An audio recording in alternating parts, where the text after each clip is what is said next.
नहीं बल्कि देश के सिपाही लड़ाहू। आप सिर्फ मुख्यमंत्री नहीं बल्कि देश के सिपाही लड़ाहू हो। आप नेतृत्व हो हमारा, आप कर्तृत्व हो हमारा, और इसीलिए आप पूरे महाराष्ट्र के देवा भाऊ हो।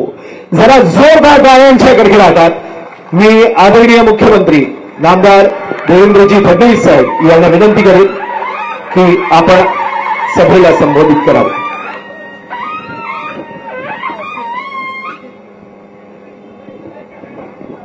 हिंदवी स्वराज्याचे सरसंस्थापक छत्रपती शिवरायांना मानाचा मुजरा करतो। भारतीय राज्यघटनेचे शिल्पकार भारतरत्न डॉक्टर बाबासाहेब आंबेडकर यांना मानवंदना अर्पित करतो। आजच्या डहाणू नगर परिषदेच्या प्रचार सभेमध्ये मंचावर उपस्थित असलेले आपले प्रदेशाध्यक्ष श्री रवींद्र चव्हाणजी, आपले पालकमंत्री माननीय गणेश नाईक जी, आपले अध्यक्षपदाचे लोकप्रिय उमेदवार ज्यांनी अध्यक्ष म्हणून या डहाणूमध्ये अतिशय उत्तम काम केलं आणि ज्यांचा आज जन्मदिवस देखील आहे असे आपले भरतभाई राजपूत, मंचावर उपस्थित बापजी काटोळे, पिनल शहा, पंकज कोरे, भरत शहा, रोहिन शाहीवाला, देवांग शिंगडा, लतेश राऊत, वसंत गोराला, रेशमाताई राजपूत, प्रवीण गवळी, आशिष चव्हाण, रजनीकांत वर्मा, मधुकर वनमाळी,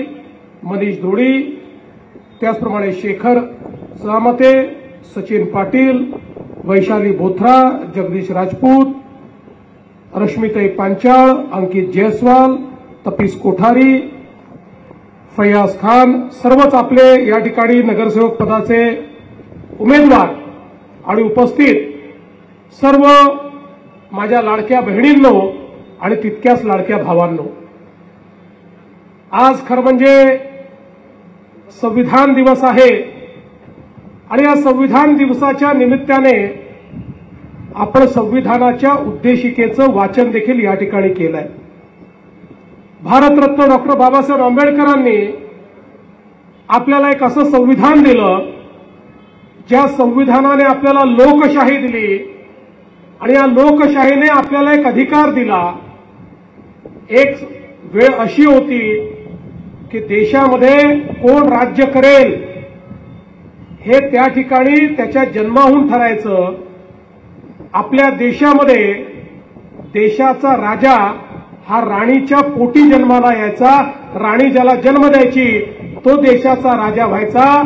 पण भारतरत्न डॉक्टर बाबासाहेब आंबेडकरांनी अशा प्रकारचं संविधान आपल्याला दिलं की आता आपल्या देशाचा राजा किंवा आपल्याकडे राज्य करते आता राणीच्या पोटातून जन्म घेत नाही तर ते मताच्या पेटीतून जन्म घेतात।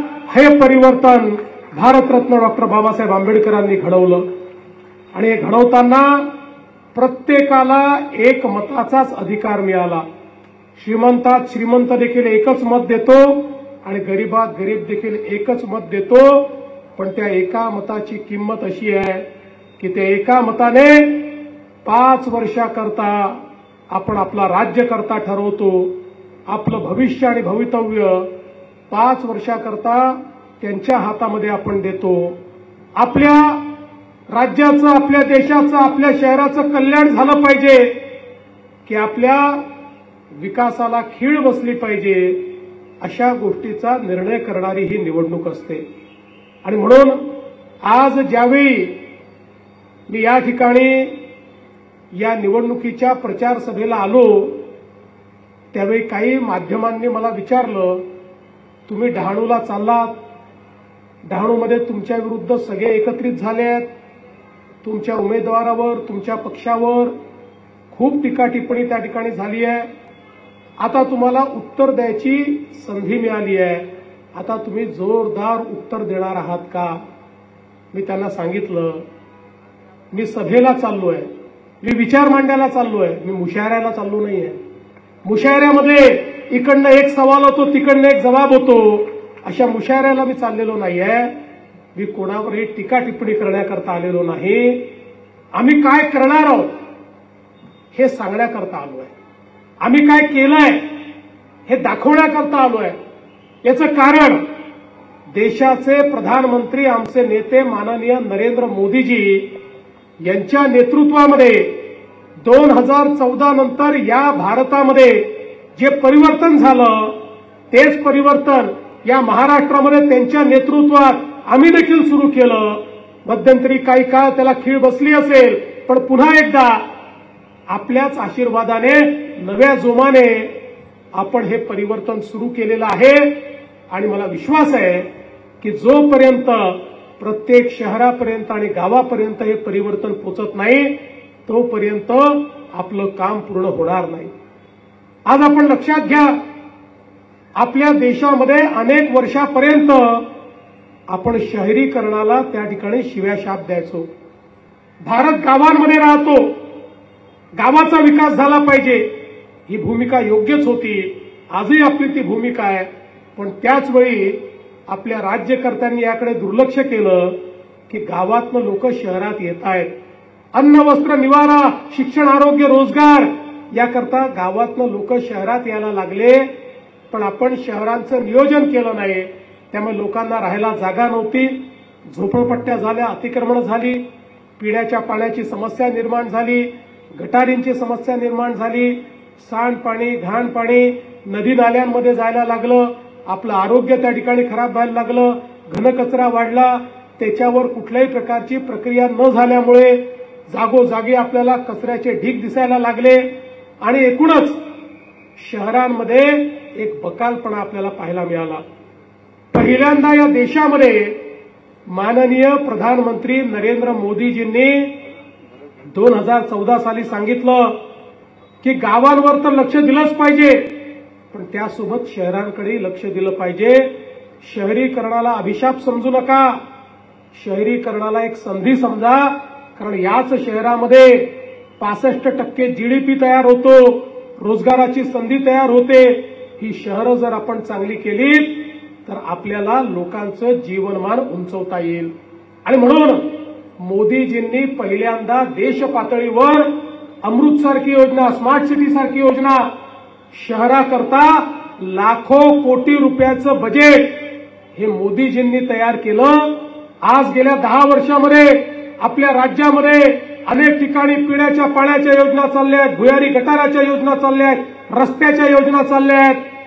या सगळ्या योजना कुठून होत आहेत?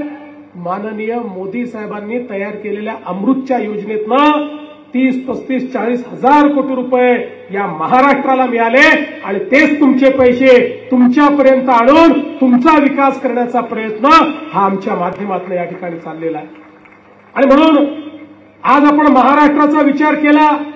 महाराष्ट्रातली 50% जनता 6-6.5 कोटी लोक 40,000 गावांमध्ये राहतात. पण तेवढेच 6-6.5 कोटी लोक केवळ डहाणूसारख्या 400 शहरांमध्ये राहतात. या 400 शहरांमध्ये त्या ठिकाणी शिक्षण, आरोग्य, रोजगार, त्या ठिकाणी अन्न वस्त्र निवारा, त्या ठिकाणी पिण्याचं पाणी, त्या ठिकाणी दिवाबत्तीची सेवा, घनकचऱ्याचं व्यवस्थापन, सांडपाण्याचं व्यवस्थापन, या सगळ्या गोष्टी जर आपण केल्या तर खऱ्या अर्थानं ही शहरं बदलतील आणि या 50% जनतेचं जीवनमान आपल्याला उंच करता येईल. आणि म्हणून या सगळ्या विकासाची ब्ल्यूप्रिंट तयार करून त्याचं नियोजन तयार करून आम्ही आपल्या पुढे आलो. आणि म्हणून मी सांगितलं, आपल्या पुढे आलो असताना मला कोणाची निंदा नालस्ती करायची नाही, कोणावर टीका टिप्पणी करायची नाही. मला एक सकारात्मक मत पाहिजे. कारण महाराष्ट्र बदलायचा आहे, डहाणूमध्ये विकास आपल्याला करायचा आहे. आणि डहाणूमध्ये तर भरत राजपूत सारखा एक या ठिकाणी सातत्याने काम करणारा, ज्याने मागच्याही काळात काम करून दाखवलेलं आहे, ज्याला विकास समजतो, ज्याला कामं कशी करून याची माहिती आहे, मंत्रालयामध्ये फाईल कुठून कशी काढायची ज्याला माहिती आहे, कुठे आपल्याला परवानगी मिळवायची आहे याचं ज्याला ज्ञान आहे, असा भरत राजपूत आणि आपले 28 हे सगळे उमेदवार हे आपल्या पुढे आणलेले आहेत. आम्हाला डहाणूची नगरपालिका खुर्ची तोडण्याकरता नको, केवळ आमचा झेंडा पाहिजे लागला पाहिजे याकरता नको, तर एक मोठं परिवर्तन जे हातामध्ये घेतलंय, समाजातल्या प्रत्येक व्यक्तीच्या जीवनामध्ये एक सकारात्मक बदल जो करायचा आहे त्याचं उपकरण म्हणून ही डहाणूची नगरपालिका आहे. कारण शेवटी आम्हालाही असं वाटलं पाहिजे, मोदीजी इतका पैसा देत आहेत, महाराष्ट्राचं सरकार एवढा पैसा देत आहे, ते योग्य हातांमध्ये गेलं पाहिजे. या पैशामध्ये कोणीही मधला वाटेकरी नको. या ठिकाणी आमची नगरपालिका ही उपकरण असेल तुमच्यापर्यंत तुमच्या हक्काचा विकास पोहोचवायला, तुमच्या हक्काचा पैसा पोहोचवण्याकरता ही नगरपालिका या ठिकाणी काम करेल. आणि म्हणूनच बंधू भगिनींनो, मी भरतला देखील सांगतो, आज भरतचा या ठिकाणी जन्मदिवस आहे. भरत, कोणी काही म्हटलं तरी चिंता करू नका. कोणी हे म्हणालं असेल की तुमची लंका जाळून टाकतो वगैरे, आपण लंकेत राहतच नाही. आपण तर रामाचे अनुयायी आहोत, रावणाचे आहोत का? बस. आणि तू तर भरतच आहे, रामाचा छोटा भाऊ. आता रामाच्या भावाची लंका असू शकते का? नाही. त्यामुळे अशा गोष्टी इलेक्शनमध्ये बोलाव्या लागतात, त्या मनावर घ्यायच्या नसतात.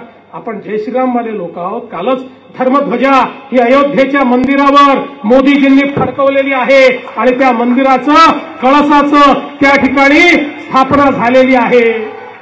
आणि मग प्रभू श्रीरामांना मानणारा पक्ष आणि पक्षाचा उमेदवार भरत, अरे लंका तर हा पेटवणार आहे. जे जे विकास विरोधी आहेत त्यांची लंका आमचा भरत पेटवल्याशिवाय राहणार नाही. आणि म्हणून मी तुम्हाला सांगतो, आज आपल्या डहाणूमध्ये अनेक अडचणी आपल्या पुढे आहेत. एकीकडे डहाणू निसर्गाच्या संपदेने अतिशय सुंदर अशा प्रकारचा हा सगळा परिसर आहे.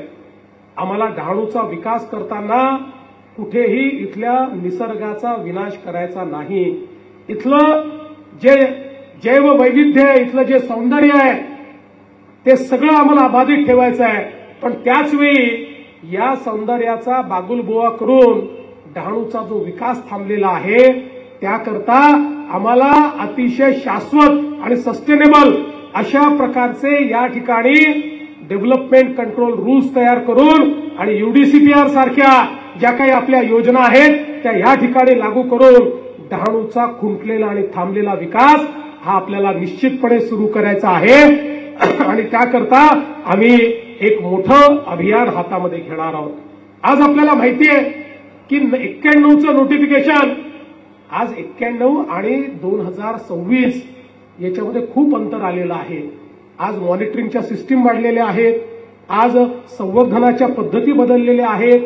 त्यामुळे याचं एकदा पुन्हा योग्य प्रकारे पडताळणी करून कुठेही निसर्गाशी कॉम्प्रोमाइज न करता त्या ठिकाणी त्याचं सगळं संवर्धन करून, पण डहाणूतल्या सामान्य माणसालाही श्वास घेता आला पाहिजे, स्वतःच्या घरात राहता आलं पाहिजे, त्याला देखील आपलं घर बांधता आलं पाहिजे, ज्यांची अतिक्रमण आहेत ती नियमित करता आली पाहिजे, या ठिकाणीही चांगला विकास झाला पाहिजे, अशा प्रकारचा आमचा प्रयत्न आहे. आणि म्हणून आज डहाणूमध्ये या सगळ्या गोष्टी आपल्याला करायच्या आहेत. संपूर्ण डहाणूमध्ये भुयारी गटाराची योजना आपल्याला करायची आहे. कारण मोदीजींनी सांगितलं नुसती भुयारी गटाराची योजना करून थांबायचं नाहीये, तर त्यातलं जे सांडपाणी आहे त्याच्यावर प्रक्रिया करून आपल्या नदी नाल्यात, खाडीमध्ये, समुद्रामध्ये कुठेही घाण पाणी जाणार नाही.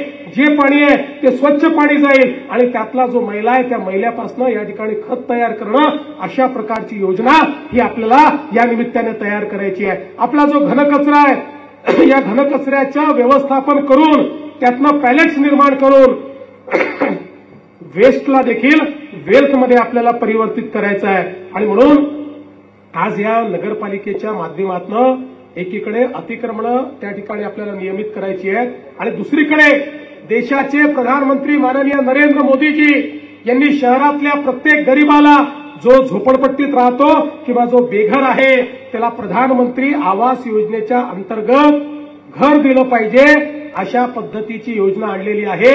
ही योजना ही आपल्या डहाणूमध्ये अत्यंत ताकदीनं आपल्याला या ठिकाणी लागू करायची आहे. आणि म्हणून मी आपल्याला एवढंच निवेदन करण्याकरता आलोय. आपण वेगवेगळ्या या ठिकाणी मागण्या मला दिलेल्या आहेत. भरतजी चिंता करू नका, आपले या ठिकाणी पालकमंत्री आहेत, आपले रवीजी आहेत आणि मी आहे. आम्ही पूर्ण ताकदीनं खंबीरपणे तुमच्या पाठीशी उभा आहोत आणि हे सगळं आम्ही करून दाखवू. आपल्याला माहिती आहे आम्ही जे बोलतो ते करतो. ज्यावेळी आमचं सरकार आलं, मी मुख्यमंत्री झालो, तर अनेक लोक असं म्हणायचे आता यांचं सरकार आलं, आता लाडकी बहीण योजना बंद होणार. आता आमचं सरकार येऊन 1 वर्ष झालं, लाडकी बहीण योजना सुरूच आहे. आणि बहिणींनो, जोपर्यंत तुमचा देवाभाऊ मुख्यमंत्री आहे, लाडकी बहीण योजना कोणीच बंद करू शकत नाही, कधीच बंद होऊ शकत नाही. जोपर्यंत देवाभाऊ आहे, देवाभाऊ तुम्हाला लाडक्या बहिणीचे पैसे देणार म्हणजे देणारच, हे तुम्हाला सांगण्याकरता या ठिकाणी मी आलेलो आहे. आणि एवढंच नाही तर जे आम्ही आश्वासनं दिली, शेतकऱ्यांना आम्ही आश्वासनं दिली, त्या ठिकाणी वीज मोफत देण्याची आमचं आश्वासन लागू आहे, 6,000 रुपये देण्याचं आमचं आश्वासन या ठिकाणी लागू आहे. आणि पुढच्या काळामध्ये मोठ्या प्रमाणामध्ये आपल्याला या भागामध्ये एपीएमसीचं निर्माण देखील करायचं आहे. आणि खऱ्या अर्थानं आता तर आमचा पालघर जिल्हा फळ आणि भाजी या संदर्भात एक मोठी बाजारपेठ होतो आहे. आमच्या भरतनी तर चिकूच्या एक्सपोर्ट करता खूप चांगल्या पद्धतीनं त्या ठिकाणी प्रयत्न केला. आणि चिकूच्या संदर्भात आपल्याला माहिती आहे, उद्धवजी ठाकरे होते त्यावेळी त्या ठिकाणी जी फळपीक विमा योजना होती त्याच्यामध्ये 21,000 रुपये त्याचा हप्ता झाला होता. पण आमच्या विधानसभेमध्ये आपलं सरकार आल्यानंतर त्या ठिकाणी तो प्रश्न आम्ही सोडवला आणि पुन्हा 3,000 रुपयांवर तो विषय त्या ठिकाणी आणला. आणि आमच्या या चिकूच्या बागायतदारांना त्या ठिकाणी आम्ही आमच्या चौधरीताईंनी देखील त्याकरता एक मोठं योगदान त्याच्यामध्ये दिलं. आणि म्हणून बंधू भगिनींनो, काळजी करण्याचं कारण नाहीये. मी तुम्हाला हे सांगण्याकरता आलो आहे, तुम्ही केवळ भरतला निवडून द्या, ही नगरपालिका हातामध्ये द्या, अख्खं महाराष्ट्राचं सरकार मी त्याच्या पाठीशी उभं करेन, पूर्ण ताकदीनं उभी करेन. याचं कारण डहाणू हे भविष्यातलं शहर आहे. आपल्याला माहिती आहे आता आपण वाढवण बंदर करायला घेतलेलं आहे. आणि वाढवण बंदर करताना एक गोष्ट मी निक्षून सांगितलेली आहे, काहीही झालं तरी भूमिपुत्रांना रोजगार मिळेल. 10 लाख रोजगार त्या ठिकाणी तयार करणार आहोत आणि तो रोजगार भूमिपुत्रांना आम्ही देणार आहोत. आणि जर भूमिपुत्रांचा रोजगार त्या ठिकाणून कोणी काढण्याचा प्रयत्न केला, या पालघर जिल्ह्याच्या आमच्या भूमिपुत्रांना, या डहाणूच्या आमच्या भूमिपुत्रांना जर त्या ठिकाणून कोणी वंचित करण्याचा प्रयत्न केला, तर हा देवाभाऊ त्या ठिकाणी जाऊन त्या ठिकाणी स्पष्टपणे सांगेल हे चालणार नाही. आणि भूमिपुत्रांना रोजगार दिल्याशिवाय आपल्याला थांबायचं नाहीये. आज आपल्याला माहिती आहे इतक्या मोठ्या प्रमाणात आपण एअरपोर्टचं काम त्या ठिकाणी सुरू करणार आहोत. एक नवीन मुंबई आपल्याला तयार करायची आहे. पुढच्या काळामध्ये हा सगळा भाग एक पर्यटनाकरता अत्यंत सुंदर अशा प्रकारचा भाग आपल्याला तयार करायचा आहे. पण या सगळ्या गोष्टी करायच्या असतील तर आपल्याला आमचं म्हणणं ऐकणारा अशा प्रकारचा नगराध्यक्ष द्यावा लागेल की जो मोदीजींनी जो संदेश दिलेला आहे, मोदीजींनी विकासाचा जो काही ब्ल्यूप्रिंट तयार केलेला आहे, आराखडा तयार केला आहे, त्या आराखड्याला अस्तित्वात आणणारा अशा प्रकारचा आमचा भरत राजपूत. मी तुम्हाला विनंती करतो, तुमचा आशीर्वाद भरतच्या पाठीशी, या सगळ्या उभ्या सगळे नगरसेवक पदाचे उमेदवार त्या सगळ्या नगरसेवकांच्या पाठीशी आपण उभा करावा आणि डहाणूला या ठिकाणी पुढे नेण्याचं काम आम्ही करू. 2 तारखेला कमळाची चिंता तुम्ही करा, त्यानंतर 5 वर्ष तुमची चिंता आम्ही करू, एवढंच या ठिकाणी सांगतो आणि माझं बोलणं संपवतो. जय हिंद, जय महाराष्ट्र, भारत माता की. मी साहेबांना विनंती करतो की सत्कार मूर्ती वाढदिवस ज्यांचा आहे त्यांचा एक छोटासा केक कटिंग सेरेमनीचा कार्यक्रम आपण आता इथे घेणार आहोत. आणि केक कटिंग झाल्यानंतर